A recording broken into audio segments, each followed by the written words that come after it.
My dear friends, we are in a crisis. I'm not sure that anyone would deny that, but I want to take a few moments to explore what that means in the light of our passage from the end of John chapter 12.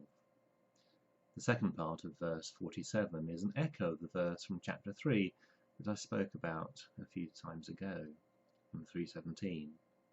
Jesus has not come to condemn the world, but that the world might be saved through him. But how does that work? How is the world saved? Let's think for a moment about the word apocalypse. We tend to think of it about being death and destruction.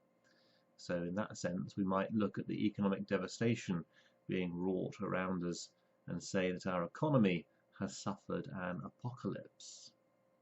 But that's not the biblical meaning of the word. Biblically, apocalypse means revelation.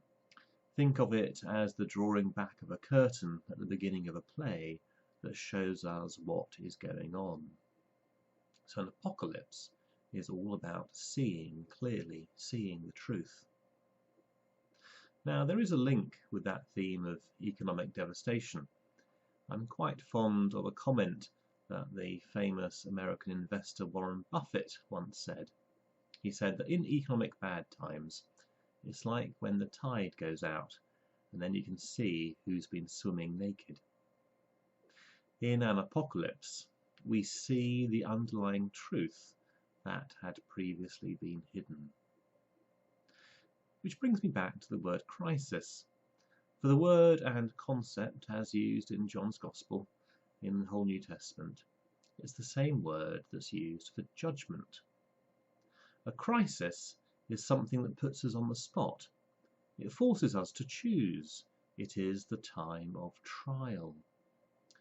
In our Lord's Prayer, when we say, "Deliver us from evil," a different way of saying the same thing is, "Save us from the time of trial.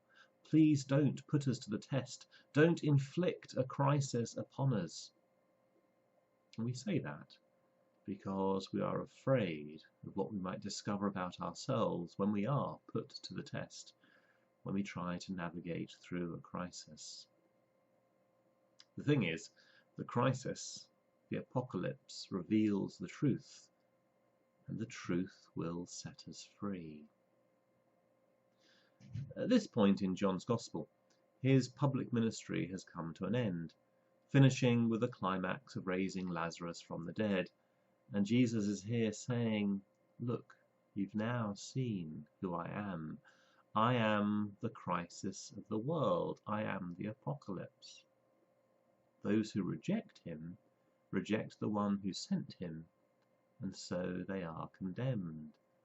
But those who turn to him turn towards the one who sent him, and they walk in the light.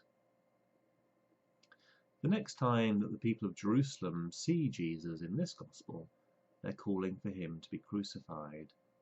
They have succumbed to the darkness. They don't want to see Jesus for who he is, and they turn away from the light. But Jesus presents all of us with this choice. This turning point in John's Gospel asks the very same of each of us. Jesus stands before us and says, "Who do you say that I am?" As I say, we are in a time of crisis. Are we amongst those who seek Christ, who try to walk in his way, to do his works? Or would we rather remain hidden, cloaked in the darkness of the world? May we be those who walk towards the light. Until we meet again. Amen.